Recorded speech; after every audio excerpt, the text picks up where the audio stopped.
欢迎收看关键时刻。我们常说一句话：中国人问题谁最知道？上海人最知道。这个是所谓的上海大剧院，他们在办一个音乐剧叫《悲惨世界》。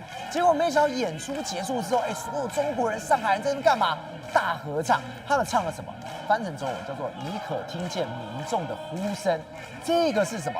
这个可是过去反送中，是过去白纸革命，这个是所谓的雨伞革命，非常象征的一个歌曲。现在这个画面出来之后，大家都讲上海人现在完完全全要冲塔。这冲塔之后是代表什么？他们对中国现况的不满，他们对于所谓的共产党这么的不满。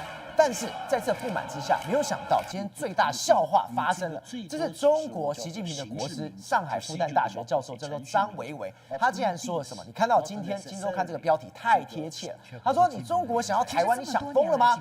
上海复旦学竟然创出了对台宣传的口号，这口号叫做“统一之后5到10年，让台北有中国2线城市的水准”。拜托你们搞错啊！我们跟你差那么多，我哪需要什么2线？根本就消委，对吧？以台湾人过来讲，这是一个笑话嘛。但是有人看着看着他就哭了，是谁？香港人。香港人怎么也没办法想到，在2到3年之内，中国一进入之后，他把他的经济搞垮，他把他的所谓的民主也完完全全搞垮。所以当你今天习近平国师喊出这句话的时候，我直接跟你讲一句：不可能，这辈子你别想啊！所以世总，我们今天真的要请你帮忙，在节目上好好跟这位国师好好讲一下，这种痴人说梦、这种没有意义的话，不要再讲下去了吧？对，没错。我们刚才看到这个中国的民众来这边唱这个 Do you sing the people? Do you hear the people sing? 好，这为什么？中国民众，你要这个中国民众的声音，你有听到吗？你官方有听到吗？好，那除了这个上海民众的呐喊之外，我们要问一问。张教授，张维为教授，你到底是从哪里冒出来的？你的思维太怪了。他还号称是习近平的这个国师啊。那如果他是国师的话，那我们习近平的程度啦，那我们也是非常的忧心啊。为什么他居然在这个这个所谓这就是中国的节目说，我们中国对这个涉台部门可以向台湾民众宣传，统一5年到10年后，可以使台北的基础建设达到中国的2线的这个水准啊。然后还讲到说，中国大陆巨大的市场还可以使台湾经济上一个很大的台阶啊，讲到这个样子啊，5到10年后让台湾有这个台北有这个2线城市的水准。好，我跟他讲，事实上以现在为止来说话，我们对比中国最先进的叫上海，上海的人均 GDP 了不起就3万，那中国平均的这个人均 GDP 是1万多。那台湾呢？台湾我们以台湾整体来说，我们台湾今年的 GDP 有望冲击4万美金。对，我们4万都比他们上海的3万还要更多。那他说，我们要这个统一5年到10年之后，让台湾有2线水准的这个2线城市的水准，而且我们还要靠中国大陆的市场。我们现在靠美国市场，就让我们经济上了很大一阶了。对，我们根本不需要中国市场。张教授，你真的不要闹了。对，没错。好，不过他讲说，让这个台北的这个5到10年，让台北有中国2线城市的水准的时候，听到香港人的这个耳朵里面来说，真的感觉到非常的心酸，他们都要哭了。对，为什么？我们原本香港这么的好。对，因为什么？因为中国呢统治这个香港呢，从1997年到现在为止以来的话，让香港真的回到了中国2线的水准。他们过去是东方明珠。现在已经变成是不知道已经不知道到什么地方去。香港的民主、香港的法治完全受到破坏，然后香港的经济也跟中国完全绑在一起。香港的这个 IPO 也充斥了非常多中国的烂股票，很多香港人也问了，真的几十年的时间，我们真的从东方明珠变成了中国的2线城市的水准啊！而且现在不单单只是香港，我们刚刚特别讲到，连上海人，对，上海人这个风向很明显。上海人他也冲塔了，我天哪！我们现在看到这个画面，这个画面就是因为呢，这个上海大剧院呢，它演出《悲惨世界》。对，我们知道《悲惨世界》来说话，真的有非常有名的这个歌曲嘛，就是反抗当权者的 "Do you hear the people sing？" 你可听见民众的呼声，然后那边唱歌。他们唱歌的时候，就没想到赵文，你知道吗？他们在唱歌的时候，居然没想到那些民众跟着一起唱。所以变成是他们在那边合唱，全部人都站起来，一起合唱，1楼、2楼、3楼全部站起来大合唱。没错，我跟他讲，是让你去看得起这种所谓悲惨世界，他们门票也蛮贵的。对，这大家都是这个号称是上海的中产阶级，他们那边唱这个歌的时候，为什么这个引起大家的注意？赵文你知道吗？主要原因是因为这条歌 "Do you hear the people sing" 的这条歌呢，它在香港的雨伞革命还有反送中革命来说是重要的象征歌曲啊，那他们怎么敢唱？对，甚至连2011年的时候，当时不是爆发白纸运动吗？对，白纸运动的重要的歌曲也是 Do You Hear the People Sing 啊，所以等于是你看。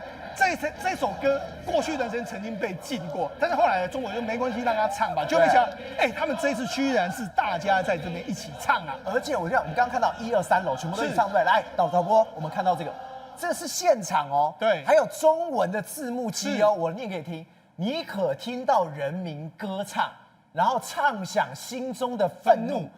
不会再做奴隶的人民，对，他直接打在这个地方，我想你太敏感了吧？对，这歌声属于不会再做奴隶的人民，所以你看他就是这样子，这样唱哦，唱的时候你看就是这样子，这个当然有我就说你只要试想，这是反送中这雨伞革命的歌曲，还有白纸运动的这个所谓的他的这个代表曲，你就知道说他们这时候在唱这个歌的时候，其实我相信他们心里面应该有一些想要表达的意思，但是他们只能够透过这种方式去讲。好，那我跟他讲，是让这个所谓的 Do you hear the people sing 这件事情，当然是引起上海中产阶级的讨论。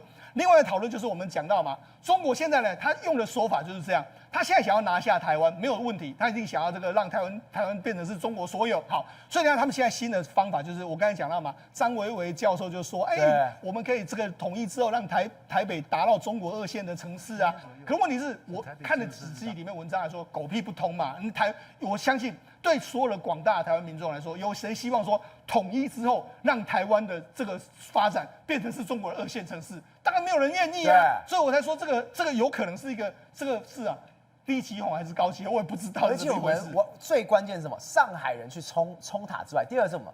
我们看到香港这样，对，你把香港整个毁了，还是什么2线城市，想都不用想的啦。对，没错。今天香港大家都在关注一件事，就是李老板黎智英的这个判决嘛，对。那事实上这个判决来说没有意外啦，他一定是被判重罪了，他被说什么串谋勾结外国势力，还有串谋这个发布煽动刊物等等罪，然后全部这个认罪嘛，全部都罪成嘛，对不对？对。然后法官问说：“你为什么要这样？”他就说：“唯一的目的就是要寻求中共倒台啦，那常年对中国的怨恨这样的。当然，这就是法官这个我们现在传出来的一个状况。好了，目前为止来说，因为他目前为止可能会被判处为终身监禁的一个状况的一个情形，最重罪会被判这样的一个情形。里面有一段文章呢，其实跟我们台湾有相关。他说呢，他就说这个黎智英的 WhatsApp。去弄到黎智英的 WhatsApp 哈，对，然后黎智英早在2020年的6月30号，香港版的国安法生效前，就已经构思如何用美国作为对抗中国的工具。他说他聘请了美国陆军的前副参谋长叫基恩，然后美国国防部的前副部长叫沃夫维兹等等人，然后他们2个透过这个以前是蔡英文前总统时代的一个江春南哈，就是这个我们非常知名的这个相关的这个战略专家哈，然后帮蔡英文提供咨询，所以透过基恩还有沃夫维兹等等人的话，然后给蔡英文，让蔡英文更加了解川普的决策。然后这个法官来问他说：“那你为什么没有给这个？为什么是你出钱啊？不是台湾出钱啊？”这个黎智英说：“因为是我的安排，基恩是我的朋友，我请他帮忙。蔡英文不知道我出钱给他，所以等于是说他就是这个勾磨外国人，然后这个所谓扰乱这个两岸局势就是这样子嘛，好，所以等于是说他还有这样一个罪名，这样一个情形，好，然后我们就讲，因为呢，香港政府马上你看，香港这个驻港国家公署马上就说，坚决支持香港特区依法惩治黎智英啊，危害国家的这个安全的这个犯罪行为啊。他说，黎智英长久以来逢中必反，投靠外国和境外势力，对香港对国家干尽各种坏事啊。所以你看，他等于是用这样子来。这个抹黑黎智英的这个状况，当然黎智英来说，我觉得他当然人在香港特区政府来说他当然是可能这个终身监禁是难逃的一个局面啊。宋，现在真的，刚刚上海冲完塔出来，香港现在氛围真的怪了。我们直接看到这个画面，赛马场是一个香港很大的一个象征在上面，结果有人冲进去了，然后他在干嘛？全部人都在扑倒他。对，没错。我们那时候事实上以前我们去香港的话，都会去赌马嘛，譬如说你去沙田啊，或者去哪里赌马，对不对？那以前这个邓小平不是就说吗？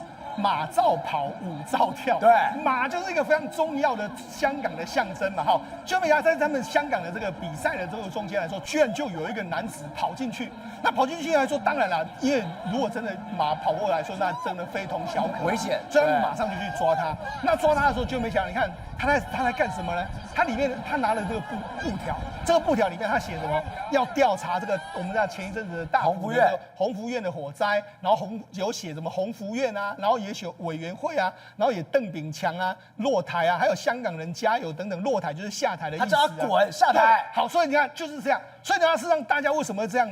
我就说嘛，因为人心还是觉得不满嘛，没办法解决嘛。为什么邓炳强不用下台？为什么这个鸿福院没有这个追究责任？所以变成是这样，大家在那边非常的生气。那这个民众来说，就是用他的身体，然后这个拿了布条给大家看，希望说能够在大庭广众之下表达出他的说法跟他的想法。而且完全是什么？表示今天根本没有人就觉得说，你今天香港根本没有好好去调查这件事情，因为你从我刚刚讲，在两三年之内，你已经把我香港的民主、法治、经济全部都搞烂了。对，没错。我们看到说，事实上之前鸿福院的大楼的时候，我们就讲，他用的是中国的不合规的产品，对，用中国的标准，导致出现这样的状况。现在香港人，也不愿意承认是这样啊，对不对？好，那鸿福院你事情没有结束，很多香港人更不能接受是什么？我们讲过去香港的曾经是东方明珠金融中心，对不对？那我们可以看到没有错，今年以来的话，香港今年的 IPO 市场是蛮不错的哦。你看他们今年的这个 IPO 的这个家数比去年增加了58%。然后首发金额是2000多亿这个港币，也增加很多。对。可是问题是，香港的股票，你看，其实今年呢，全世界都创新高的时候，其实香港科技股并没有表现得很好。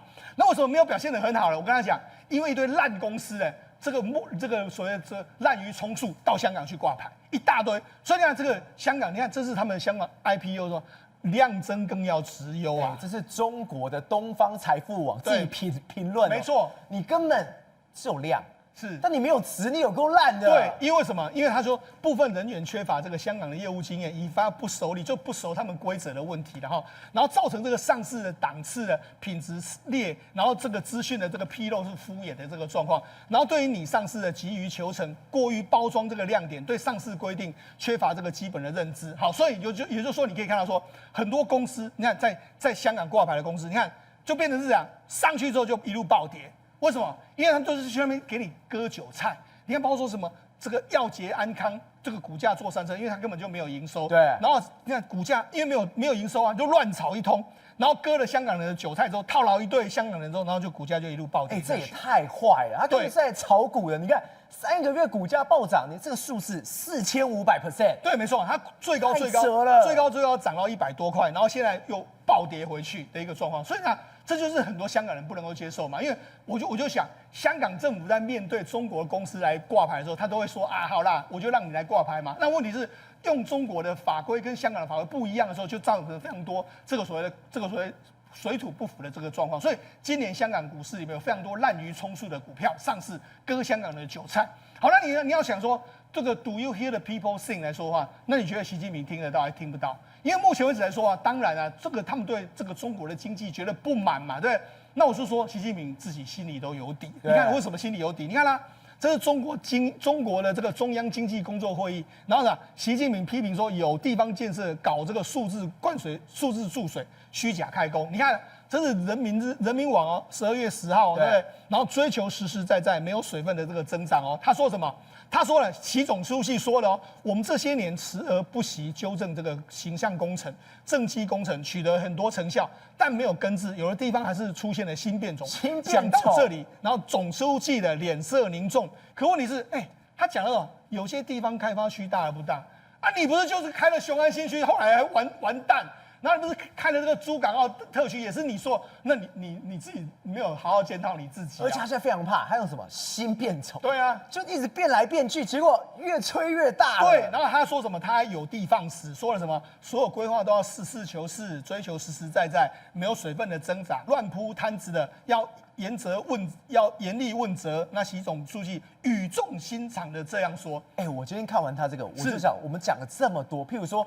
做基建的，做完然后变成什么烂尾楼的一大堆，他讲的难道全都是这一些吗？是，他真的体认到说，这些东西真的出大事，你根本在骗我的钱，是说什么都没有的。我跟他讲，那没有错，他嘴巴是这样说啊，不要再这个大搞这个什么开发，不要搞这些东西好。可问题是中国今天做了一件事，他们准备要做什么？你看，中国明年要发这个超长期的这个特别国债，继续维持中央在支出啊。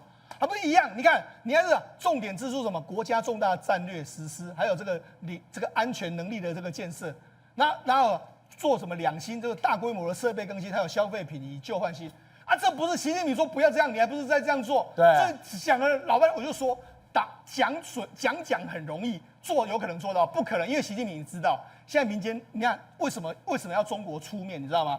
我们给大家看一下中国的经济指标，中国的社会消费的零售总额，就是民间消费下降了，这个只有增长一点点，只有1.3%。照理说这时候都要增加的非常多。那你看工业增加值低于10月，固定的资产投资下降，然后全国房地产的开发投资下降，然后中国10大城市的平均房价下降，然后城镇的失业率5.1%。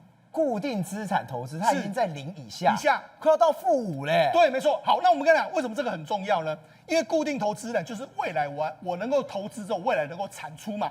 所以你看，他们现在的这个中国经济规模大概38%到40%是固定投资。那固定投资就是，譬如说我开工厂，然后我重大建设下去之后，未来会有回收。对。但这些都没有出现，没有出现的时候，那怎么办呢？所以现在变成是现在只能够刺激消费。问题是刺激消费刺激得出来，刺激不出来。我就跟他讲，这个目前为止来说，中国的政府的这个新增债务已经10.7兆，其中有6.7兆人民币是由中国金融机构吃下，然后中国 M2 的这个成长率已经56月超过 M1，显示资金呢都在定存，然后后来拿来买国债，市场这个量能滚动的资金越来越少。对，这陷入一个什么样的状况呢？就是好，现在中国不是要发特别国债，我跟你讲，谁会买特别国债？中国银行业。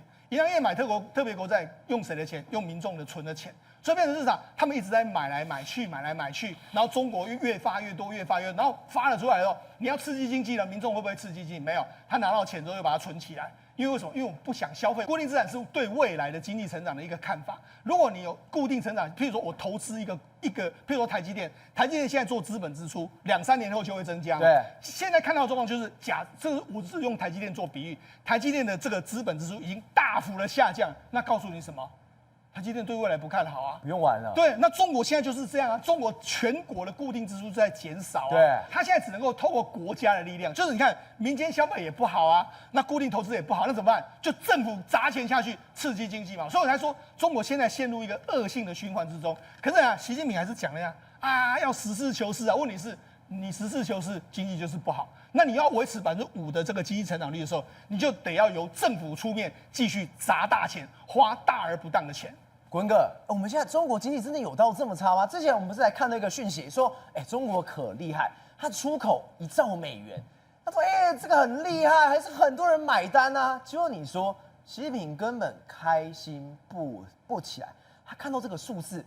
他吓死了。对，习近平这个时候为什么说这种话？是因为这个数字把他们吓坏了，表示中国经济可能比他想象还要差。那为什么说顺差出口超过1万亿美金，写下地表的记录？地球还没有一个国家曾经出口到1万亿美金哦，很厉害啊！对啊，很厉害，出口很多。可是你要看下面啊，他担心的是下面啊，一个是出口，一个进口嘛。结果中国进口是一直往下掉啊，只成长0.2%，代表什么？中国没有消费力，只是在做廉价的出口。这差超多，一个出口，来我们看到这是出口，这是进口，根本什么都没有啦。所以1万亿美金是什么来的？出口大量增加，卖便宜的东西，卖赔钱的东西；进口的东西大量减少。为什么大量减少？固定资产没有增加，投资没有增加，大家没有钱在消费，所以进口的东西越来越少。你看到2017、18进口有10几%，然后2016、17进口有14%，那到后来18、19、20为什么往下掉？因为跟川普在打贸易战，今年可能只涨1.9%，他慌了，你知道吗？几乎砍半。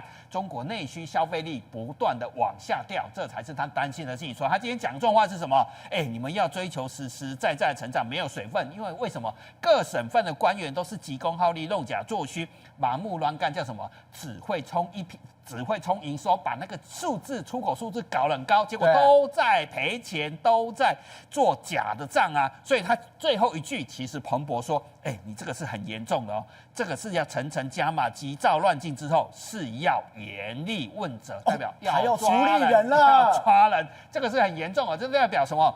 因为经济学人就讲。”你看到这个数字，代表他做假的事情更多，国内消费更差，那得罪的人更多，所以他现在要开始什么？要解决这个问题，所以他想办法是什么？要把这个顺差给弄下来。所以看到顺差，不要以为说川普没效啊，中国很厉害啊，突破川普的封锁，其实不是，是他内部消费多差，而且他甚至也没有办法满足川普的要求，说大豆要多买一点。为什么大豆没有办法多买？我告诉你，问题出在哪里？你看哦，它猪价一直在往下掉，这是小猪的猪价。为什么小猪往下掉？是因为猪肉在往下掉，猪肉市场不断这样。我们来看猪肉市场，你看一年跌20%，生猪养猪就跟着涨，对不对？一年跌29%，每周这是每周嘛，1.2、1.2、2.8，然后仔猪小猪嘛，对，也在往下掉，因为吃猪肉没有人吃猪肉，猪肉往下掉啊，猪价掉就没有人养猪，养猪就没有人养小猪啊，所以母猪要淘汰多少呢？10月到12月要淘汰200万头母猪，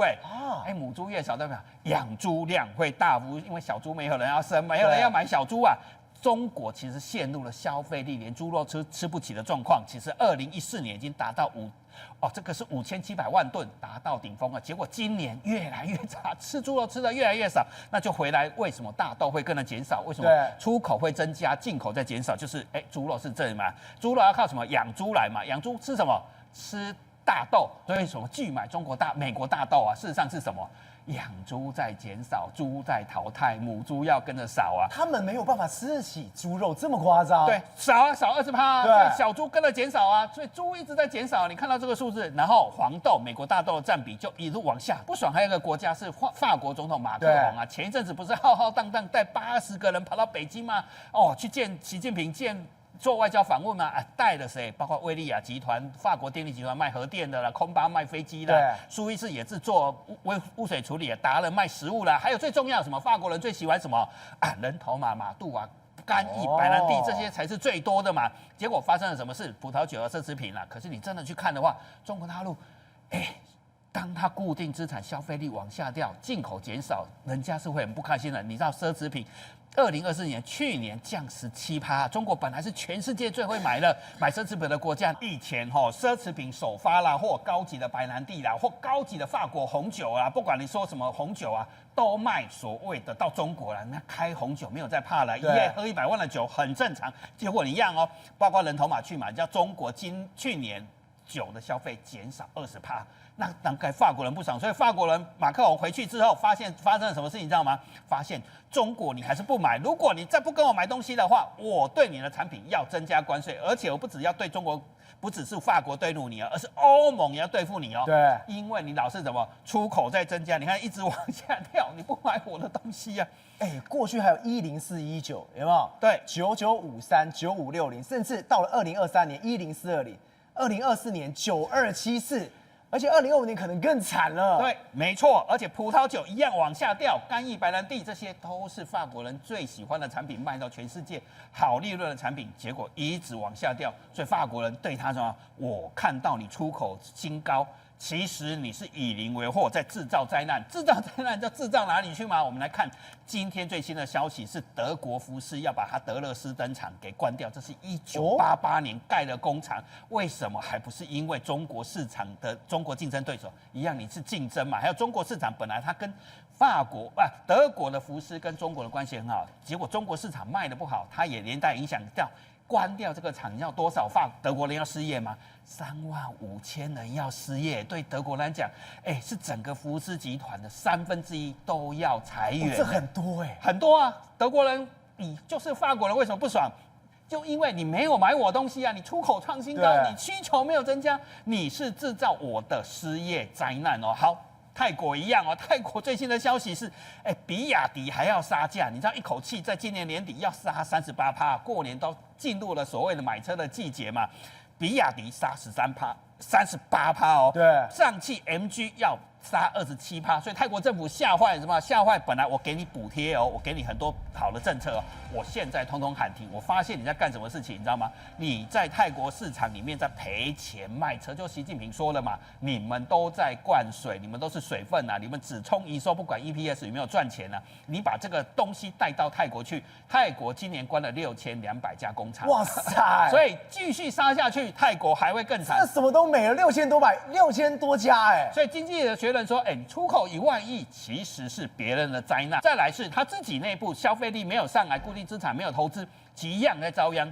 本田的广东的中山工厂关了，有多少人要失业？其实就会造成什么消费力跟着往下。再来本田汽车这个厂其实关的，对于中国来讲损失很大。当年的引擎技术就是他带进来无段变速的引擎技术，那这样一关有2000多个人要失业。而且他的这个东风的这个 logo 要拿下来，直接拿下来了。对，什么都没，他真的要直接走人嘞。当年就是带着引擎技术来到这个地方，教中国人怎么做汽车引擎的无段变速的汽车引擎，就从这个地方开始教的。对于中国来讲，汽车产业它的成长是靠这个地方来成长，2000个工作机会不见了，这会造成很多人就会，我可能会失业，或者收入会减少，就会跟着减少投资。好再来看这个消息，日产这个也是会造成严重的消息，这也是严重的问题，是他宣布要成立出口公司，然后变成是整车出口日产汽车。你知道他为什么变成整车出口公司吗？因为他把他武汉工厂关掉了，他本来是在中国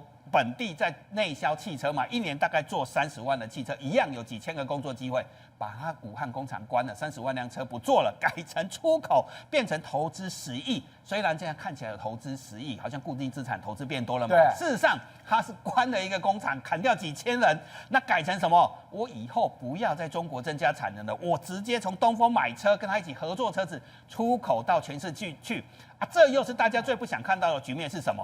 你只会杀价竞争，制造失业给我，你又不跟我做好朋友，你消费力拉不上来，不跟我买东西，最后就是让全世界出现灾难，然后你得罪全世界的人。所以习近平今天为什么讲这种话，是因为他很怕全世界没朋友。宇轩，我们真讲，美国真的太可能，当中国没有朋友的时候，结果今天《华尔街日报》爆了一个惊天大料，我就想，哇，川普太厉害了。除了你把委内瑞拉的这个所谓油船给扣之外，没有想到在印度洋这里，他竟然截到一艘中国要运去伊朗的船，中国船他也登上去，而且说扣就扣，一扣之后不得了，都是武器。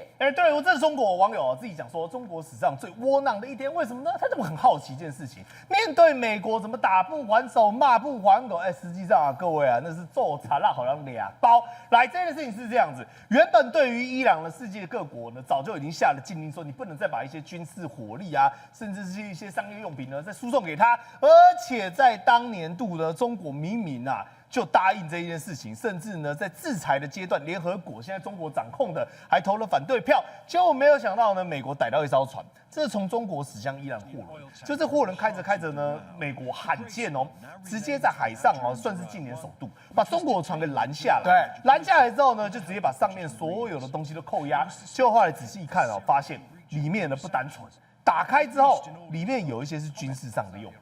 第一时间把所有东西给销毁。对，如果照你这样讲，这太丢脸了吧？你今天你到我中国的船，你把我扣了，你拿到我的东西，你还把它销毁，你都不用跟我讲，你说销毁你就销毁，中国不是大国吗？你知道更尴尬的是什么吗？大家装没这件事情，装没这件事，你就问美国，美国说没有就这样然后问中国，中国有这件事吗？就大家都装没这件事情。哇塞，因为你是被人家抓包了嘛。等于就说你明明我们答应好说，这个班上不能偷东西就你中国就怎样偷被这个美国这个纠察队风纪股长对，抓说你口袋里面拿出来就是偷人家的100块，那你要知道美国说什么？美国说把100块当里面撕掉，然后中国不敢讲话，因为你的做坏事被抓到了嘛，怕死了，很糗嘛，还记不记得6月的时候我们关键时刻也讲到那个时候就在重创他的核设施嘛，就是要严防他把核武研发出来，对他进行打击嘛。所以很多中国网友在那边说什么，怎么那么窝囊？那不开口，你要他开口说什么？说你美国凭什么扣我的军火？那你不就是承认自己有输军火给他吗？你当时不是也去签了吗？所以伊朗官员说，因为担心跟以色列发生冲突他们很努力要把这个飞弹战力给建制。但全世界你想也知道，现在谁会愿意支援伊朗？那只有中国这种邪恶国家嘛。但是你知道更尴尬的是什么吗？泰国跟柬埔寨边境，你如果被美国骑到头上就算了，现在连泰国他都不敢喊扣。泰国最近F-16在大规模轰炸一个单位，那这个单位是什么呢？你想说宇轩，你讲这个不对，泰检不是已经停战了吗？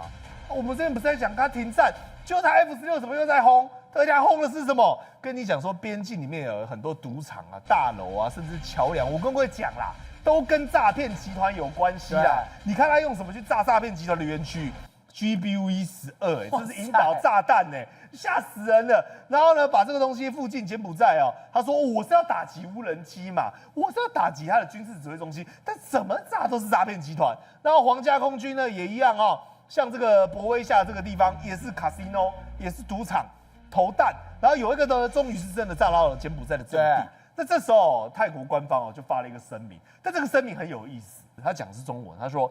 最近向公众号发表正式声明，但各位这是泰国，我再讲一次哦，这不是中国哦，这泰国哦。他说我们发现很多区域都有这个 BN21的火箭多管火箭，还有这个 UAV 无人机，还有这种 FPV 自杀型无人机，对，而且呢，在我们的区域范围里面呢，大量查获到中国的制品的军火，对，所以知道他在干嘛？而且他是用中文讲，就这个人讲，对啊。但是中文，他是用中文讲，他是泰国的指挥官，陆军第2军区。那我问你，他要跟谁讲话？中国喊话，对嘛？很偷偷帮人家又被俩包了。对啊，你在太检在打仗，然后泰国人用中文在骂，不知道骂谁，他也没有指谁，他只是说有一个王叉叉喜欢下鸡蛋，然后呢提供了一大堆武器给柬埔寨，这家伙真该死。搞得我们要派 F16去轰炸，那我问你知道，他派 F16背后是谁？美国，美国老大哥嘛。那他这样指桑骂槐的说，你怎么都一堆中国制武器啊，然后用中文在骂所以呢不得已我们才要轰而且他更邪恶、更好笑的那边，他说，而且跟俄乌战争里面的都好像哦。这大暗示2件事情嘛，你中国又帮柬埔寨那边搞东搞西当时俄罗斯你也在那边搞东搞西，所以为什么要用这个我们讲人像，用这种我们讲的中文去骂？他就是讲中国别再介入，而且你看哦，在我们边境白热化的时候，那查到很多东西，比如说打到一半的时候呢，这是柬埔寨就是有一个军方，然后拿着那个我们讲机枪那边打，就一查发现达巴比5型，也是谁？也是中国制的，对，就在北方这寺庙里面达贵寺发现说附近有一个 QBU10，也是步枪，也是谁做的？也是中国做的，人家就直接把你照片拍出来了，就 made in China 啦。然后呢，连你的阵地里面这种榴弹炮QL787，就也是你中国做的嘛。他们完全全部都抓到了。然后给你看这个影片，他拿着这个 QBU10在那边打，你看没看到？这柬埔寨的嘛。对，那你拿中国的武器嘛？我都一幕一幕拍到榴弹发射器，柬埔寨的军徽我给你拍起来了嘛，然后你就拿着中国制武器嘛，甚至是呢自杀无人机有泰国军方就这样被追击，然后呢被轰炸，结果后来发现呢这些 FPV 也好这些 UAV 全部都中国的他只差没跟你讲说好像跟大疆型号有点像，然后整个外流的这个柬埔寨士兵的影片里面发现一件事情，他整个无人机上面绑的全部都是炸药，而又是中国无人机，所以你这时候再回顾过来看中国为什么说这么窝囊？因为全世界做坏事的事情背后都是他，而一桩一桩被揭穿，你要他怎么承认自己是那个苦主？瑞德哥，这太糗了，直接被抓包了，就被抓包之后想说，那俄罗斯总要帮忙吧？就你看到这个画面，俄罗斯现在也出大事了，运输机直接飞到一半，直接拦腰折断。我今天看到，我想说这造不是 AI， 太扯了吧？那么事实上呢，这个安22的这个全世界号称螺旋桨的最大的这个运输机那么没想到它是在进场维修了以后呢，那飞出来打算试飞看看维修的怎么样嘛。那么少儿你要仔细看，它不是掉下来才折断的，它在空中就折断了，太离谱了啦！一架飞机要怎么？它不是在高空上，它是在飞上去，大概飞了大概快10几公里了以后呢，在空中突然间就解体折成我们现在看到的那个 V 字形从飞机的中间断裂。它的这个等于说续航力可以到11000公里然后呢，满载80公吨的货物的时候，至少还可以飞5000多公里。我这样坦白的，它的载重量跟它的这个等于说续航力其实是很强大的。那么重点是它有4具，你仔细看它那个螺旋桨，它有4具强而有力的这个等于说发动机嘛。对，它本来应该是俄罗斯很棒的这个等于说运输机，但问题来了，因为它太老旧了，所以它的这个载重量跟它的这个续航力，还有发动机的能量，事实上比伊尔拐6呢，比比尔拐6还要厉害。但问题是因为它太老旧了，所以这一次进场维修以后飞出来，又会发生这样的事情，就表示俄罗斯现在面临到一个很大的一个困窘的一个情况太了。惨了吧？对，那你会讲说，哎，这个是不是俄罗斯是不是只有这架飞机这样？不是啊，为什么？连它的苏凯34，我觉得俄罗斯的战机现在面临到一个问题啊，它的维修跟后勤的那个维护呢，显然出了很严重的问题。对，因为呢，它在俄乌大战呢已经打了快4年了，到明年呢2月24号4年了。但是它的苏凯34的战机呢，那么在降落了以后，应该是执勤完毕了以后呢，执行轰炸任务执行以后降落，然后要拉进去停机坪嘛。对，进去机棚的时候，突然间无预警弹，它的那个紧急弹射，砰的就出来了。真的假的？我停进去，然后我往上跳。我告诉你，如果你是停在一般的跑道上，你还可能啦，可能还有救。可问题是因为它已经进入了机棚了，它进入机棚了以后，不知道为什么突然间爆开了以后呢，那么他的那个飞行人员呢，直接撞上去嘛，就当场就惨死了。当场马上这飞行人员呢就死在那个地方了，2名机组人员就死了。为什么？因为你在这个机棚里面嘛，弹枪去，好。那你会说，那是不是这个偶尔机械故障嘛？是不是因为这样嘛？不是的，为什么呢？因为其实2021年的时候，图22，那么有一辆图22的轰炸机啊，同样在这个相关的跑道，它运气比较好，它是停在跑道，但问题是，虽然是停在跑道，可是呢，因为它那个弹射的系统呢，意外启动了以后呢，一样去撞到相关的这个等于说包括那个上面的这一块的相关的这个基板啊，还有那么可能弹射的距离比较长等等摔下来以后，3名机组人员也当场也是死亡啊！不要以为说我们现在不是常常中共的飞行员来骚扰我们，飞机来骚扰我们，要紧急上空嘛？对。